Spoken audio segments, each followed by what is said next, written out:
나를 살린 은혜다. 여기서 나는 바울이겠죠. 고린도에서 지금 사도 바울을 살리게 만든 두 가지의 은혜가 있었다라는 것. 그 은혜는 오늘 우리가 읽은 이 말씀 가운데 1절에서 17절 가운데 있다라는 것입니다. 사도 바울이 오늘 1절의 말씀을 보면 아테네를 떠나서 고린도에 이르렀다라고 말하고 있습니다. 아테네라는 도시가 우상의 본거지였고 또 그리스 철학의 본거지였기에 사도 바울은 그 아테네에서 굉장한 도전을 느꼈습니다. 많은 신상에 대해서 분노하였고 또 에피쿠로스 학파, 스토아 학파 철학자들을 보면서 그들의 사상과 자기가 전하는 예수 그리스도의 복음에 대해서 그는 정말 한번 붙어보자, 또한 변론해보자 라는 강한 승부욕이 발동했던 것 같습니다.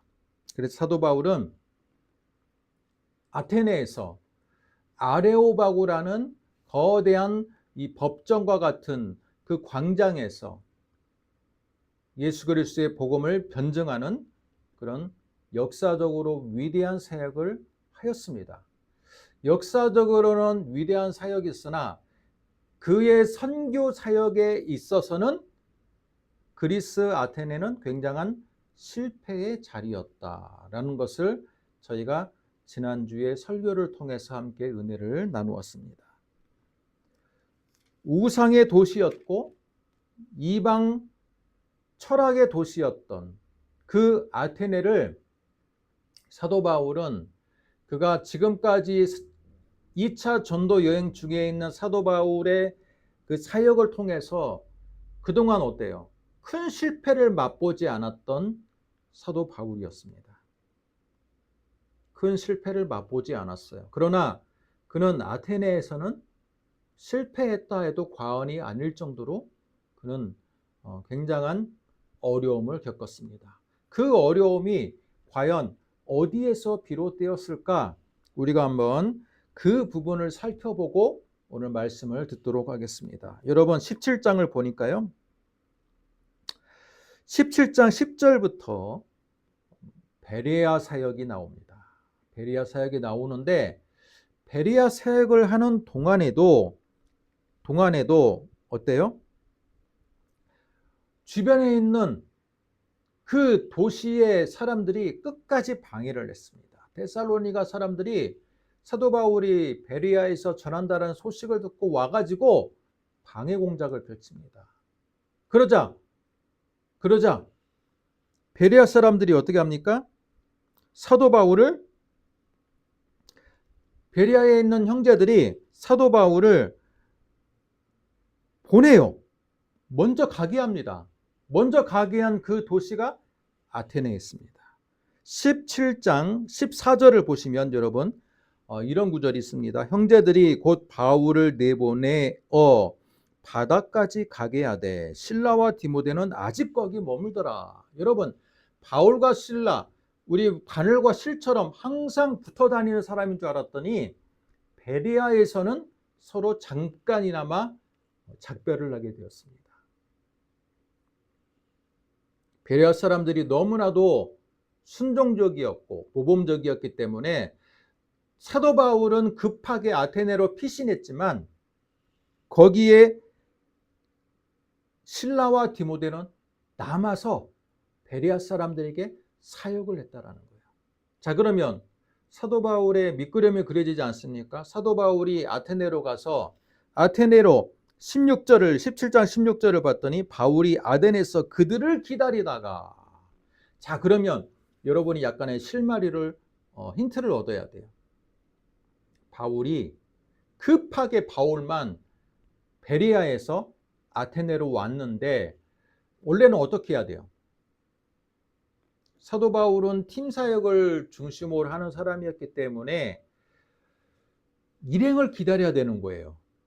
디모데하고 실라를 기다려야 돼.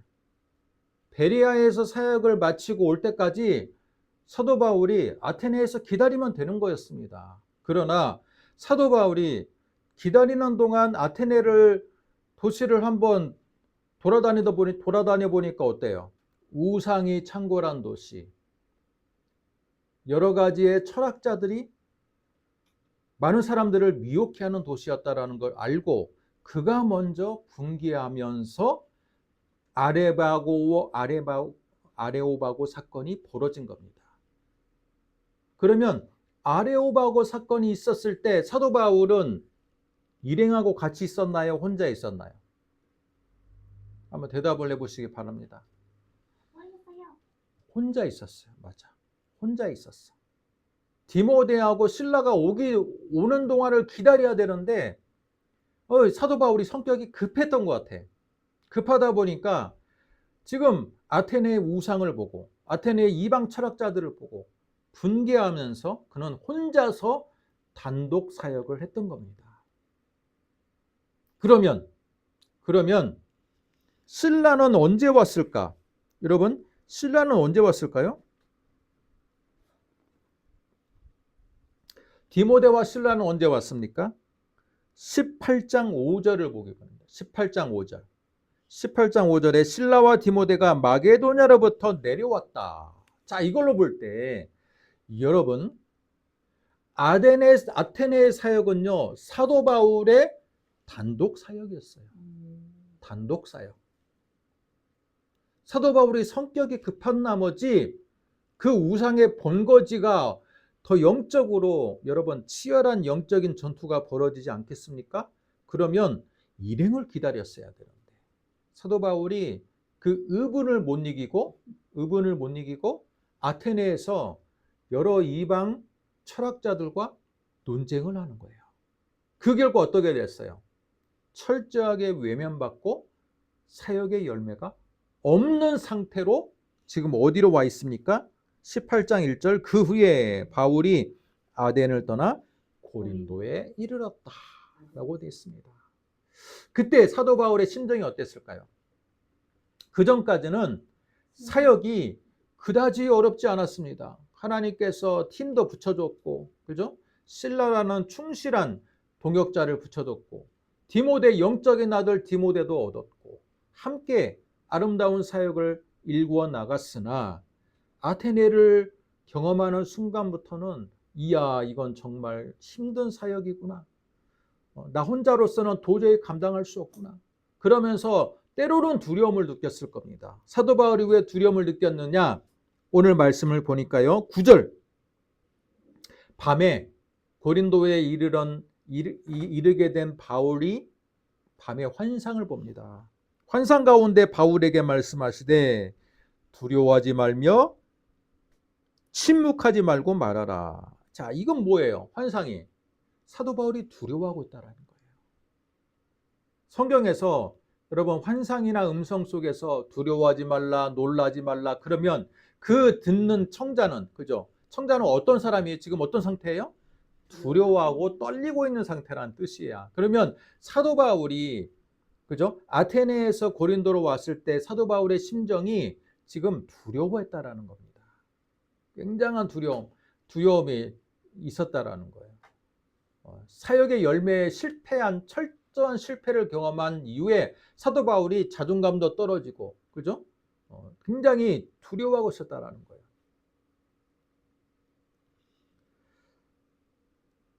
고린도에 이르는 순간에, 그런데 오늘 말씀의 제목처럼 첫 번째 은혜를 만납니다. 첫 번째 은혜가 뭘까요? 브리스길라 아굴라라는 부부를 만나게 됩니다. 그런데 이건 정말 우연하게 만나요. 로마의 황제 글라우디오가, 로마의 수도가 로마잖아요. 이 로마란 도시에 유대인이 문제를 일으킨다라고 생각하고 추방령을 내립니다. 그 당시에도 유대인은 다른 이방 민족들에 비해서 유독 그 로마 당국이 봤을 때는 정말 특이한 민족이었습니다. 특이한 민족이야. 황제 숭배 거부하고 안식일을 너무 철저하게 지키고 율법도 지키고, 그러다 보니까 다른 이방 족속들이 함께 살고 있는 이 로마의 수도에서도 유대인들은 주시의 대상이었어요. 그래서 글라우디오 이 황제가 이 자기가 제위로 등극하는 순간 우리 도시에서 로마 수도에서 유대인들은 다 떠나라. 유대인들을 우리한테 유익한 존재들이 아니다. 자, 그렇게 가지고 추방령을 내립니다. 그 추방령을 내리는 순간에 여러분 브리스길라 아굴라 부부도 추방령에 있는 그 무리에 동참하게 되는 거예요. 그 부부도 역시 유대인이었기 때문에 로마의 수도에서 추방을 당해서 그들이 어디로 가느냐? 마침 고린도로 가게 되는 거예요. 고린도로 왔더니 누구를 만나요? 사도 바울을 만나는 거. 또 바울을 만나는데 마침 보니까 직업도 같아. 사도 바울이 원래 직업이 어떤 거예요?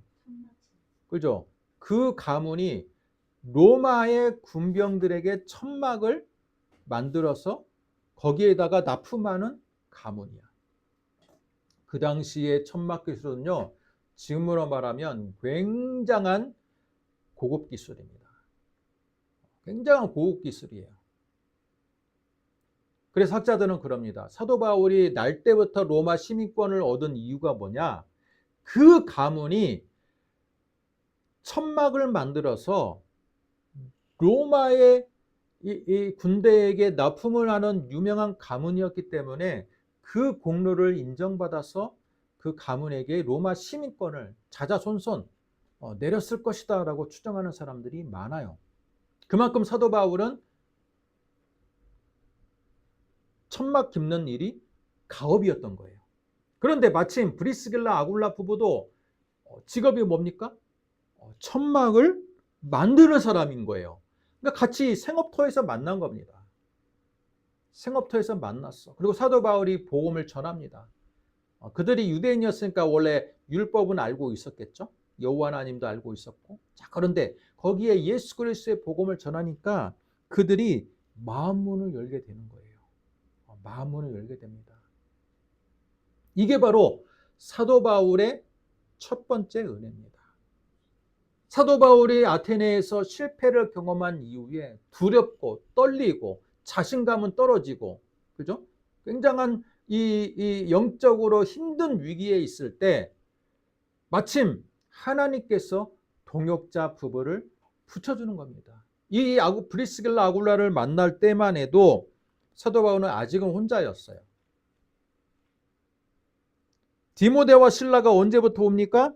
5절에 내립니다. 5절에서야 비로소 와. 그러니까 사도 바울이 아직 고린도에 혼자 지금 내려와 있는 상태에서 영적으로나 육체적으로 지쳐있는 상태에서 어떤 한 부부를 하나님께서 만나도록 은혜를 주는 거예요. 자, 이걸 통해서 우리가 뭘 알 수 있느냐? 여러분, 아무리 위대한 사도 바울일지라도 단독 사역으로는 분명한 한계가 있다는 겁니다. 분명한 한계가 있어요. 사도 바울이 아테네에서 단독 사역을 하다가 어떻게 됐습니까? 실패했어요. 그리고 고린도에 내려왔는데 아직도 혼자야. 그러니까 사도 바울이 나 혼자로는 또 이 고린도라는 도시가 만만치가 않은데, 그 당시에 고린도 도시는요, 여러분, 그리스 아테네 못지않게 이방 신전이 많은 도시입니다. 항구 도시입니다. 항구 도시의 특징이 뭡니까? 무역은 활발하지만 그만큼 영적으로나 종교적으로 혼합주의가 굉장히 많은 도시입니다. 그 상태에서 자신감 없어하는 그 바울에게 하나님께서 먼저 은혜를 주는 거예요. 브리스길라와 아굴라라는 이 부부를 만나게 함으로써 드디어 고린도에서는 실패하지 않고 교회를 세울 수 있는 놀라운 기반을 하나님께서 마련해 주셨다라는 겁니다. 여러분, 역사적으로 보면 어때요? 아테네에는 교회가 있습니까? 없습니까? 아테네 교회라는 말은 우리가 듣지 못했습니다. 그러나 고린도에는 어때요? 고린도전서와 고린도 후서가 있어요. 그만큼 고린도에는 교회가 아주 멋진 교회가 세워졌다라는 겁니다. 근데 그 교회가 세워진 이유가 뭐예요? 세워진 이유가 바로 브리스길라와 아굴라 부부를 만남으로써 그들이 평생 동안 사도 바울의 충실한 동역자가 되었기 때문에 교회가 세워질 수 있었어요. 아무리 사도 바울이 위대한 선교사이고 위대한 설교가였을지라도 홀로 사역은 힘들다는 겁니다. 홀로 사역은 힘들어요. 이와 비슷한 하나님의 케이스가 있습니다. 하나님의 은혜가 있어요. 여러분, 빌립보, 마게도냐의 첫 성이었던 빌립보에서, 그죠? 드로아에서 환상을 보고 우리로 건너와라, 우리를 도와달라는 환상을 하나님의 사인으로 믿고 사도 바울이 건너갔습니다. 그러나 마게도냐라는 그 지역은 어때요? 너무나도 낯설고 너무나도 야만적이고 이방인의 도시였던 거예요. 자신 없어 하는 사도 바울 일행에게 하나님께서 빌립보 첫 성에서 만난 은혜를 주십니다. 어떤 은혜를 줬습니까? 제가 자꾸 성경 공부하는 것처럼 물어보죠. 루디아라는 여인을 만나겠잖아요. 루디아라는 여인은 자색 옷을 만드는 사람이에요. 그 당시 자색 옷은요, 귀족만 입을 수 있는, 지금으로 말하면 명품 옷을 만드는 사람이었던 거예요. 예, 샤넬, 버버리 같은 그런 그 유명한 그 옷을 만드는 사람인데, 여러분, 그 루디아라는 여인이 물질적으로, 그리고 그죠? 또는 인력적으로 엄청난 헌신을 했기 때문에 그 이후에 사도 바울의 그 선교가 정말로 수월하게 진행될 수 있었던 겁니다. 마찬가지로 고린도에서 그 영적으로나 육적으로 힘들어하는 바울이 만약에 그 고린도에서도 혼자 사역을 했다면 결코 쉽지 않았을 겁니다. 그런데 하나님께서 브리스길라와 아굴라 부부를 만나게 하고 그 부부가 평생 동안을 사도 바울을 서포트합니다. 굉장히 중요한 사건이에요. 그 만남이 있었기 때문에 드디어 고린도 교회에는 교회가 세워질 수 있었고, 든든한 동역자를, 평생의 동역자를 만남으로 인해서 사도 바울의 전도 여행이 아주 훌륭한 열매를 맺을 수 있었던 겁니다. 우리 시대로 대입해 보면요, 여러분 마찬가지입니다. 아무리 그 위대한 목사 또는 열정 있는 목사가 있을지라도, 여러분, 열정 있는 목사나 또는 열정 있는 전도사나 열정 있는 장로나 그 사람 한 사람만으로는 결코 사역의 열매를 맺을 수가 없어요. 제가 큰 교회 목사님과 또는 중견교회 목사님과 작은 교회 목사님을 제가 골고루 알고 있지 않습니까? 근데 보면요, 큰 교회 목사님이라고 해서 특별히 설교를 잘하거나, 작은 교회 목사라고 해서 특별히 뭐가 설교가 떨어진다거나 또는 어떤 게 떨어진다거나, 확실히 그 목회자의 능력치에 따라서 교회가 커지고 작아지고 중간 사이즈가 되는 그런 게 아니더라고요. 자세히 보면요, 교회가 커지고 교회가 작은 교회를 하는 그런 차이가 어디에 생기냐면요, 개척을 했던, 청빙을 받았던 여러분 교회에서 훌륭한 브리스길라와 아굴라 같이 또는 누디아 같은 동역자를 만나는 사람은 교회가 부흥해. 그런데 아무리 목사가 뛰어나더라도 브리스길라와 아굴라와 누디아 같은 동역자가 없으면요, 단독 사역을 하고 혼자 열정만 내고 주변에 있는 성도들은 너무나도 여러분 비동참적이고, 그렇죠? 비협조적이면 교회가 성장할 수가 없어요. 때문에 교회 성장은요, 어떤 한 사람의 특출난 능력으로 성장하는 경우도 있지만 대부분은 어때요? 팀 사역이 잘 이루어져야 돼. 조직력이 잘 갖춰져야 돼. 그 예를 사도 바울이 우리한테 알려주고 있습니다. 사도 바울은 굉장한, 그 사람 자체만으로는요, 역사적으로 손꼽는 선교사고 굉장한 열정 있는 사람이야. 그러나 사도 바울이 혼자 아테네에서 사역을 했을 때 그는 어때요? 철저한 실패를 맛보게 됩니다. 철저한 실패를 맛보게 돼요. 그러나 두려워하고 영적으로 침체되어 있는 고린도에서의 첫 출발이었지만, 브리스길라와 아굴라를 만나는 순간 그는 다시 한번 그의 능력과 또는 은혜를 다시 한번 주입받아서 놀라운 역사를 이룰 수가 있었다는 겁니다. 거기에 5절, 디모데와 실라까지도 마게도냐, 즉 베리아에서 내려왔어. 그들이 내려온 순간 브리스길라와 아굴라, 그죠? 디모데와 실라, 여러분 어때요? 훌륭한 팀이 완성이 됐습니다. 그러니까 1년 6개월 동안 1년 6개월밖에 있지 않았지만, 고린도에서는 1년 6개월밖에 있지 않았지만 그 짧은 기간에 엄청난 교회 성장과 교회를 세울 수가 있었다라는 겁니다. 지금도 마찬가지예요. 교회에 얼마나 이 헌신하는 팀들이 있느냐, 그죠? 교회 사역은 결코 혼자서 되지 않습니다. 헌신하는 팀이 브리스길라와 아굴라, 디모데와 실라, 루디아, 그 외에도 이름이 나오지는 않지만 엄청난 많은 헌신자들의 그 연합과 수고와 기도의 능력에 따라서 교회는 성장하기도 하고, 그들이 없으면 성장하지 못하기도 한다는 거예요.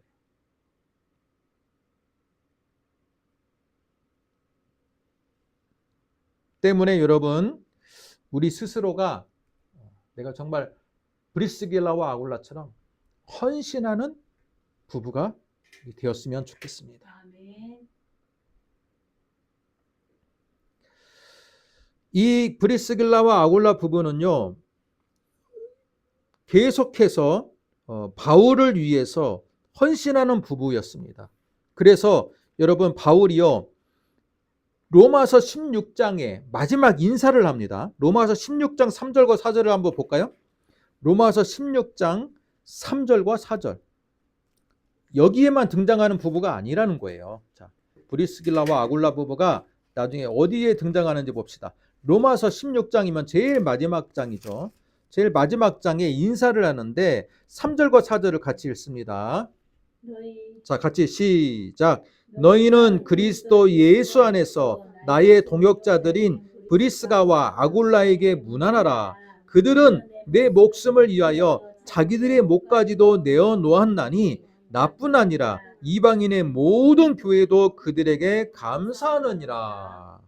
여러분, 사도 바울이 로마 교회에게 인사를 하는데 그 인사하는 중에 무려 2구절이나 할애를 하면서 브리스길라와 아굴라 부부의 헌신에 대해서 감사하는 거예요. 자, 이걸 보면 브리스길라와 아굴라 부부가 지금 어디에 있다라는 걸 알아요? 지금 로마에 와 있어요. 그들이 원래 로마의 수도에 살던 사람이잖아요. 추방을 당했다가 나중에 추방령이 해제가 됩니다. 그리고 나서 그들이 다시 로마로 와서 로마 교회의 중직자가 되었다라는 거예요. 그러니까 사도 바울이 로마 교회에 편지를 쓰면서 누구에게 인사를 하는 거예요? 나의 동역자들인 브리스가와 아굴라에게 문안하라. 그들은 내 목숨을 위해서 자기들의 목까지도 내어 놓았다라는 겁니다. 내어 놓았다. 실제로 브리스길라와 아굴라 부부는요, 사도 바울과 함께 에베소로 같이 고린도 사역을 같이 하다가 바울이 고린도에서 에베소로 건너갔을 때 그들도 같이 갑니다. 그들도 같이 가서 에베소 교회를 세우는데 같이 헌신을 합니다. 그랬을 때 사도 바울이 에베소 교회에서 소동이 일어났을 때 그때 죽을 위협에 놓이게 되거든요. 그랬을 때 브리스길라와 아굴라 부부가 사도 바울과 함께 막아주는 거예요. 자기들의 생명이 위협받음에도 불구하고 사도 바울을 변론해주고 편들어주고 그들을 막아줬던 그 사역을 사도 바울이 기억하는 겁니다. 그래서 사도 바울이 뭐라고 이야기하는 거예요? 그들은 내 목숨을 위하여 자기들의 목까지도 내어놓았던 사람이다. 여러분, 이런 사람이 있으니까 사도 바울이 2차 전도여행, 3차 전도여행의 아름다운 열매를 맺는 겁니다. 그죠? 한 알의 밀알이 썩어지지 않으면 열매를 맺지 못하는 것처럼 복음의 열매를 위해서, 복음의 이 사역의 풍성함을 위해서 썩어질 사람이 필요하고 거기서 헌신하는 사람이 필요한 겁니다. 뿐만 아니라 바울의 마지막, 여러분, 인종하기 직전에, 순교하기 직전에 쓴 서신이 어떤 서신이라고 제가 얘기했습니까? 디모데후서를 한 번 더 찾아보겠습니다.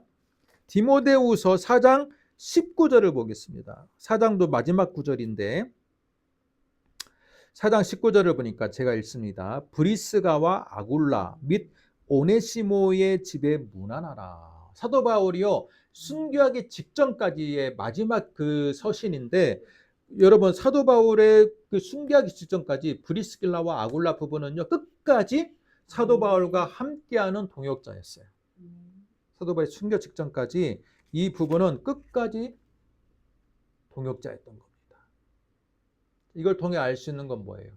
고린도에서의 우연한 만남이 계기가 되었지만 하나님은 이 끝까지 평생의 동역자를 붙여줌으로 인해서 사도 바울의 그 이후의 사역이, 두려웠던 사역, 떨렸던 사역이 이제는 열매를 맺는데 큰 은혜를 입게 되었던 겁니다. 아멘. 자, 오늘 말씀, 고린도에서 나를 살린 두 가지 은혜. 첫 번째 은혜가 뭐예요?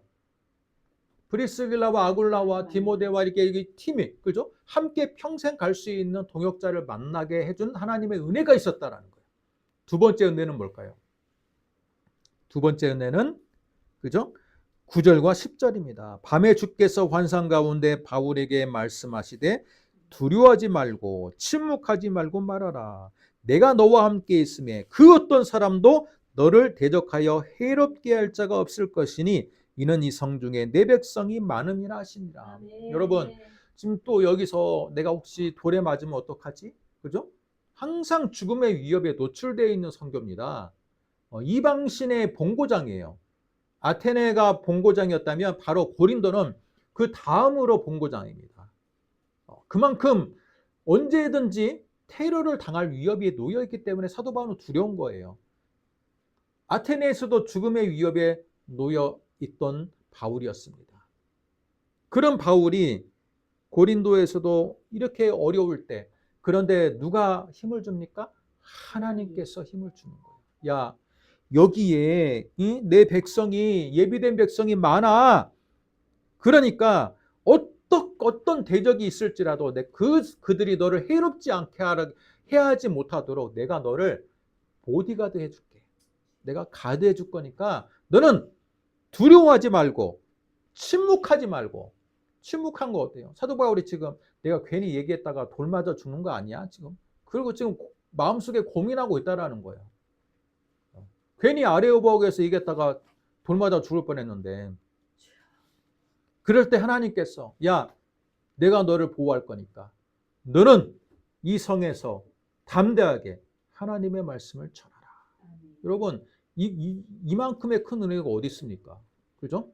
생명 보장의 은혜가 받았고, 그리고 이 안에서 너를 통해서 예수 그리스도께로 돌아올 성도들이, 많은 성도들이 예비되어 있으니까 너는 이곳에서 교회를 세우고 열심을 다해 헌신을 하라.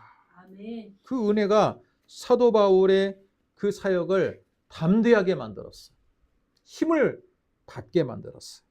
마찬가지입니다. 우리가 이 세상을 살아갈 때, 신앙생활할 때 우리 안에도 세상에 주는 여러 가지 두려움들이 있어요. 그러면 사업을 한번 실패한 사람들은 어떻습니까? 우리 대한민국 사회가 지금 어려운 이유가 자영업자들이 정말로 문 닫는 사람들이 많대요. 그리고 평생 직장 개념이 없어지다 보니까 직장인들도 어때요? 직장을 다녀도 불안한 거야. 그러다 보니까 많은 사람들이 우울증도 걸리고 스트레스도 받고, 스트레스로 인한 여러 가지 병들이 많아. 그랬을 때 교회적으로도 지금 어려운 시대를 살고 있어. 교회도 문 닫는 데도 많아. 그랬을 때 하나님께서 두려워하지 말라, 놀라지 말라, 내가 너와 함께함이라. 그러면서 내가 너의 인생 동안에, 내가 너의 길 가운데 내가 너와 함께 통행하겠다는 하나님의 은혜의 음성을 듣는다면 여러분 얼마나 힘이 되겠어요? 그렇지 않습니까? 그렇습니다. 네. 그렇기 때문에 우리는 그런 은혜를 사모해야 돼요. 그런 은혜를 사모해야 돼요. 하나님, 이 인생을 살아갈 때 여러 가지의 문제들이 많고, 여러 가지 나를 괴롭히는 사람도 있고 사건들도 많고, 신앙적으로도 바로 서 있는 상태로 예수 믿기가 힘든 이 시대에 하나님 나에게 은혜를 주시고, 오늘 사도행전 18장의 9절과 10절과 같은 사도 바울에게 주셨던 그 음성을 나에게도 허락하여 주시옵소서. 그러면 내가 다시 한번 힘을 얻고 주님을 위해서 헌신하며 살겠나이다. 여러분, 우리에게 그런 은혜가 있어야 돼요. 우리의 평생에 그런 하나님의 놀라운 동행하심의 약속이 경험해야 돼요. 그를 통해서 우리는 우리의 현실을 뒤집어 엎을 수 있는 놀라운 역사를 주님께서 예비하고 있다라는 것을 기억하시고 믿음의 일보일보 전진을 해 나가시기를 바랍니다. 또 한 가지, 오늘 말씀을 통해서 우리가 한 가지 더 알아야 될 사항은 뭐냐면, 사도 바울은 복음 전도만 전념하는 게 아니라 생업과 병행해서 사역을 했다라는 겁니다. 그가 천막을 만드는 일이었기에 그는 어때요? 시간이 날 때마다 천막에 일을 해요. 한마디로 자비랑 사역을 했다라는 거예요. 그 천막 만드는 게 그 당시에는 고급 직업이었기 때문에 여러분, 특수한 기술을 그는 갖고 있기 때문에 가는 도시마다 시간 날 때마다 천막을 만드는 일을 했습니다. 지금처럼 선교비가 확실하게 지급이 되고, 그죠? 후원의 계좌들이 확실하게 지급이 되는 시대가 아니었습니다. 에베소 교회에서 파송은 받았지만 때로는 선교 기부가 늦게 올 때도 있고, 그리고 시간이, 그죠? 조직적인 선교의 지원들이 체계가 구축이 안 된 상태였기 때문에 사도 바울은 시간 날 때마다 자신이 가지고 있는 기술을 가지고 아르바이트를 하고, 그죠? 소위 일을 하면서 복음을 전했다는 겁니다. 실제로 선교를 하는 선교사들도요, 선교지에서 여러분, 선교를 원활하게 하기 위해서 여러 가지의 직업을 가지고 선교 사역에 임하기도 합니다. 중국이라는 나라가 어때요? 공산주의 국가이기 때문에 굉장히 종교를 전파하는 것을 금하고 또는 굉장히 핍박을 많이 하는 나라죠. 그랬을 때 중국의 어떤 시골 마을로 갔을 때, 여러분, 나 선교사입니다라고 하면 당장 잡혀가지 않겠습니까? 그래서 많은 선교사들이 어떻게 합법적으로 하기 위해서 노력하느냐? 여러 가지 직업을 갖습니다. 어떤 사람은 미용 기술을 배웁니다. 그죠? 어떤 사람은 목수의 기술을 배웁니다. 어떤 사람은 또 다른 기술을 배워가지고 들어갑니다. 그래서 그 마을에 살면서 머리도 잘라주고, 농사일도 도와주고, 그죠? 망치들도 같이 하면서 삶 속에서 예수 그리스도를 증거하는 거예요. 선교사들이 이처럼 스스로 자비량을 통해 가지고 직업을 가지고 선교하는 것을 우리는 그렇게 이상한 눈으로 보지 않아. 그러나 우리나라에서 만약에 어떤 목사가, 그죠? 직업을 가지고 선교를 한다.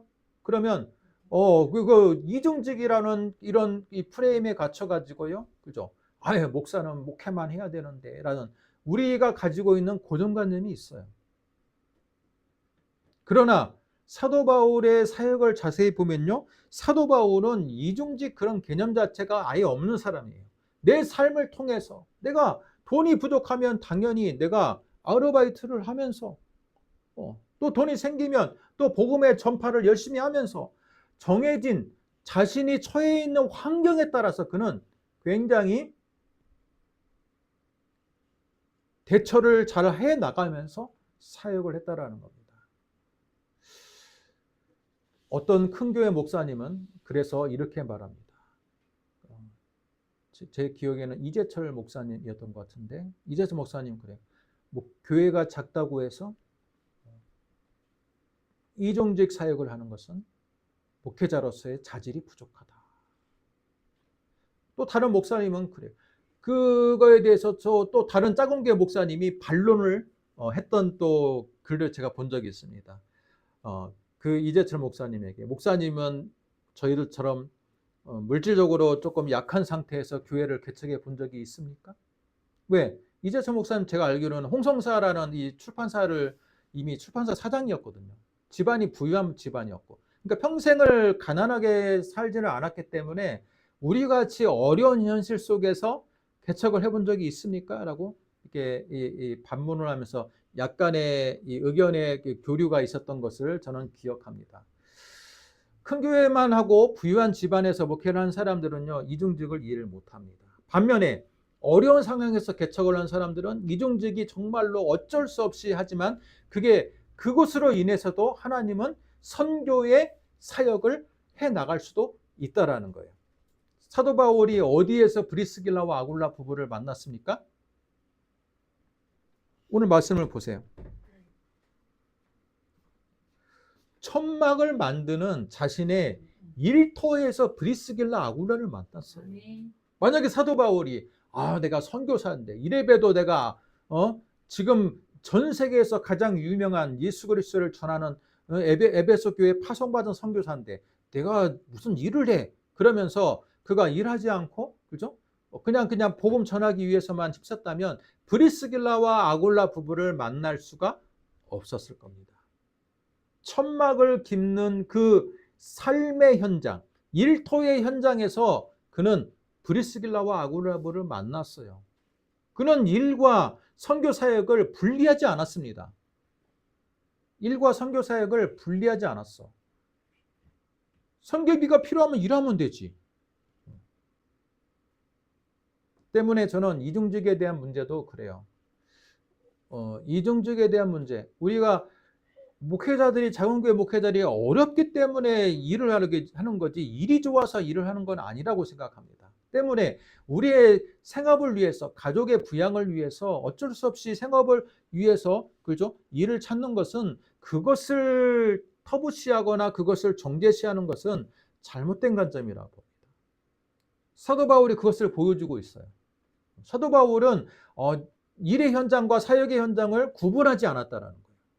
구분하지 않았다는 거예요. 오히려 브리스길라와 아굴라 부부를 삶의 현장에서, 일터의 현장에서 만났고, 그들이 평생 동안 자신이 순교할 그 직전까지 자신의 후원자가 되어 주었고, 그죠? 엄청난 동역자가 되어 주었기 때문에 그는 편지마다 브리스길라와 아굴라 부부에게 나는 감사한다 라고 썼던 겁니다. 때문에 사랑하는 성도 여러분, 시야를 넓히세요. 우리 목사님 뭐 일을 하니까 뭐 그런 얘기 하시나 보다, 그렇게 생각할 수도 있겠지만, 여러분, 그 개념이 아니에요. 성경을 보면요, 이 나름대로의 직장을 가지고, 그리고 선교사들은 직장을 가지면 그건 당연한 거고, 그죠? 국내 사역하는 사람은 직장 가지면 뭔가 이상한 거고, 그러는 이분법적인 여러분 이분법적인 판단의 기준을 가지고 여러분이, 그러면 여러분의 기준이 어쩌면 성경에 잘못될 수 있는, 위반될 수 있는 부분이 있다라는 겁니다. 자, 마지막으로, 사도 바울이 1년 6개월 동안을 선교를 하는데 1년 6개월 만에 드디어 고린도 지역에 있는 유대인들이 또 일어납니다. 유대인들이 문제야, 이거. 사도 바울의 이 사역을 가장 방해하는 사람들이, 여러분, 알고 보니까 이방인들이 아니야. 이방인들은 아니고 오히려 유대인들이 문제야. 회당을 지키고 있는 유대인들이 1년 6개월 동안은 참았어. 어떻게 참았는지는 모르겠지만, 여기 보니까 회당장이 회개를 했어요. 그죠? 디도 유스도라는 사람이 그 회당 옆에고요. 회당장 그리스도도 회개하고, 회당장 옆에 사는 사람도 회개했어. 제가 볼 때는 회당장이 회개했기 때문에 아마 1년 6개월 동안 회당장이 그들을 잘 다독였던 것 같아요. 야, 좀 이해 좀 해줘. 내가 여기 회당장인데 나도 지금 예수 그리스도의 복음을 내가 영접했는데 보니까 저 사람의 말이 틀린 게 아닌 것 같아 하면서 이 회당장 그리스도가 정말로 그 유대인들을 자꾸 들고 일어나려고 하는 유대인들을 다독였어. 그 다독이는 기간이 몇 년 몇 개월입니까? 1년 6개월 동안. 정말 많이 다독인 겁니다. 우리 사도행전 보면요, 불과 몇 개월 안 일어나서 일어납니다.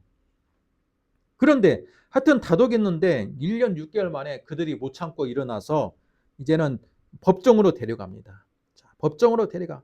갈리오 총독이, 이 아가야 지역의 총독이 갈리오가 총독으로 부임하니까 못 참고 1년 6개월 만에 사도 바울을 끌고 갑니다. 법정으로 끌고 가요. 그러면서 이 사람 지금 불순한 사상을 가르친다. 그러면서 고발을 합니다. 그러자 여러분 갈리오가 어떻게 말합니까? 갈리오가 이렇게 이야기해요. 만일 문제가 언어와 명칭과 너희 법에 관한 문제면 나는 그거 상관하지 않겠다. 만약에 로마의 큰 법을 위반하거나 그죠? 반역하는 거면 내가 처벌하겠지만 야 너희들 고유의 문화의 전통에 따라서 언어의 문제, 명칭의 문제, 법에 너희들 스스로 갖고 있는 율법의 문제라면 나는 너희들의 문제는 그건 난 관여하지 않겠다라고 말합니다. 그게 오히려 은혜죠. 아멘. 예. 갈리오의 입장 표명에 유대인들이 할 말을 잃어버렸어. 고발을 하려고 하고 이 감옥에 넣으려고 했는데 야 그건 너희들의 고유의 문화적인 문제잖아. 그렇지? 문화의 종교적인 전통의 차이의 문제인데 내가 왜 그거에 대해서 내가 왜 관여를 해야 돼? 그러면서 사도 바울의 이 편을 들어준 겁니다. 이걸 통해 가지고 알 수 있는 건 뭡니까? 오히려 세상의 문화가 우리 예수 그리스도의 복음을 전하는데 도움이 될 때가 있어요. 도움이 될 때가 있어요. 무조건 적대시하면 안 된다는 거예요. 교회 안에 보면 어때요? 세상은 썩어질 것이고 세상은 정말로 우리하고 사탄의 영역이고 그렇게 이분법적으로 여러분 세상의 영역과 또는 빛의 영역을 이렇게 나누는 이 사람들이 있어요. 따로 무조건 빛과 어둠이야. 여러분 그렇지 않습니다. 우리는 세상에 발을 담그고 있는 사람들이기 때문에 직업을 통해서든 우리가 일상생활을 할 때는 세상에 살아가는 하나의 시민이잖아요. 그랬을 때 세상의 문화를 잘 이해하고 세상에 우리한테 주는 그 유익한 부분이 있으면 취할 줄도 아는 지혜가 필요하다는 겁니다. 그게 바로 필요해. 그래야지 물과 영의 싸움이다. 빛과 어둠의 싸움이다. 이렇게 너무나도 이분법적으로 여러분 세상에 대해서 부정적으로 묘사하면요. 우리는 결코 대한민국 안에서도 훌륭한 시민이 될 수가 없어요. 대한민국 안에서도 우리는 훌륭한 시민이 돼야 되고 교회 안에서도 훌륭한 믿음의 사람이 되려면 여러분 세상의 문화를 잘 연구해야 돼. 그리고 그 안에서 좋은 것은 받아들이고 나쁜 것은 금하고 하는 지혜가 필요한 겁니다. 오늘 말씀을 통해서 여러분 말씀의 결론을 내립니다. 고린도에서 나를 살린 두 가지 은혜. 첫 번째 은혜가 뭡니까? 평생의 동역자를 하나님께서 붙여주셨다. 이게 엄청난 은혜예요. 큰 교회 작은 교회를 가르게 되는 그 은혜가 바로 동역자, 평생 헌신할 수 있는 동역자들이 얼마나 있느냐. 그게 바로 사역의 성패가 달린 문제라는 거예요. 두 번째 은혜가 뭡니까? 하나님의 그 위로하심의 음성. 놀라지 말라, 두려워하지 말라. 내가 너와 함께함이라. 내가 이 성에 구원받을 사람들을 예비해 놓았으니 너는 입을 다물지 말고 담대하게 복음을 전하라. 내가 너의 생명을 해하지 못하도록 너를 보디가드 해주겠다라는 은혜. 여러분 바로 우리 믿음의 사람에게도 이런 은혜가 있어야 돼요. 하나님께서 놀라지 말라, 두려워하지 말라. 내가 너와 함께하겠나. 이런 은혜를 여러분 경험하심을 통해서 여러분 삶에도 사도 바울과 같은 혹시라도 어려운 상황에 놓여 있습니까? 놀라움과 두려움과 또는 실패에 대한 그 낙심함 속에 있습니까? 그럴지라도 하나님의 음성을 통해 하나님의 메시지를 통해 여러분 다시 한번 소생하는 은혜가 있기를 주님의 이름으로 축복합니다. 기도하겠습니다. 하나님, 고린도에서 나를 살린 두 가지 은혜라는 제목으로 말씀을 들었습니다. 우리는 세상을 살아갈 때 때로는 낙심하기도 하고 때로는 실망하기도 하는 그런 우리들이었습니다.